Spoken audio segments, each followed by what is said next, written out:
Hi friends, welcome to Rama సార్ plate. నేను మీ రమా. ఈరోజు మీకు ఈ వీడియోలో dry fruits milkshake, healthy and హైజీనిక్గా ఎన్నో ప్రోటీన్స్ ఉండే డ్రై ఫ్రూట్స్ మిల్క్ షేక్ తాగారనుకోండి తొందరగా ఎనర్జీ వస్తుంది.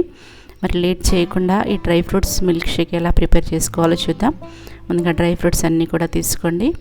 బాదం, అలాగే ఖర్జూరా ఒక 5 తీసుకోండి. బాగా స్వీట్గా ఉండే ఖర్జూరా తీసుకోండి. జీడిపప్పు, పిస్తా, కిస్మిస్లు కూడా తీసుకోండి. ఈ పిస్తా సాల్ట్వి కాదండి, సాల్ట్ ఉన్నవి కూడా ఉంటాయి, సాల్ట్ లేనివి తీసుకోండి. జీడిపప్పు ఒక 20 తీసుకోండి. 2 టేబుల్ స్పూన్ల వరకు తేనెను తీసుకోండి. అలాగే కాచి చల్లార్చిన పాలు ఒక కప్పు తీసుకోండి. ఇప్పుడు డ్రై ఫ్రూట్స్ని నానబెట్టుకోండి. ఒక 6 గంటల ముందు నానబెట్టుకోవాలి.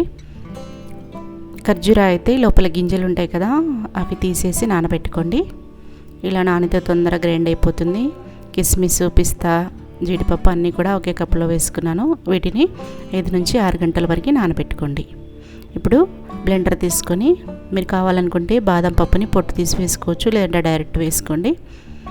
ఇలా అన్నిటిని కూడా వేసుకోండి. ముందే నానబెట్టుకుంటే తొందరగా గ్రైండ్ అయిపోతాయి.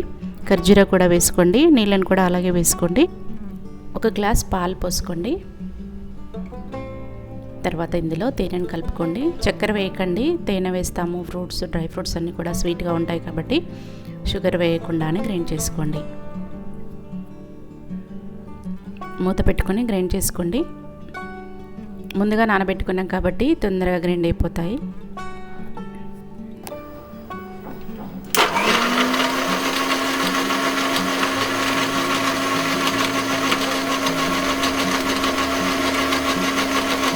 ఇప్పుడు ఒక గ్లాస్ తీసుకొని సర్వ్ చేసుకొని తాగితే ఎంత బాగుంటుంది. పైనుంచి చిన్నగా చాప్ చేసుకున్న డ్రై ఫ్రూట్స్ని వేసుకొని తాగారనుకోండి తొందరగా ఎనర్జీ వస్తుంది. హెల్తీ అండ్ హైజీనిక్గా ఎన్నో ప్రోటీన్స్ ఉండే డ్రై ఫ్రూట్స్ని పాలు, తేనె కలుపుకొని తాగారనుకోండి శరీరానికి కూడా చాలా మంచిది. సో అప్పుడప్పుడు డ్రై ఫ్రూట్స్తో ఈ విధంగా ఎనర్జీ డ్రింక్ని ప్రిపేర్ చేసుకొని తాగండి. ఈ వీడియో మీకు తప్పకుండా నచ్చుతుంది. నచ్చితే ఒక లైక్ చేసి, షేర్ చేసి, కామెంట్ చేయండి. ఇలాంటి కొత్త కొత్త రెసిపీస్ కోసం రమా సార్ ప్లేట్ని సబ్స్క్రైబ్ చేయండి. Thank you for watching.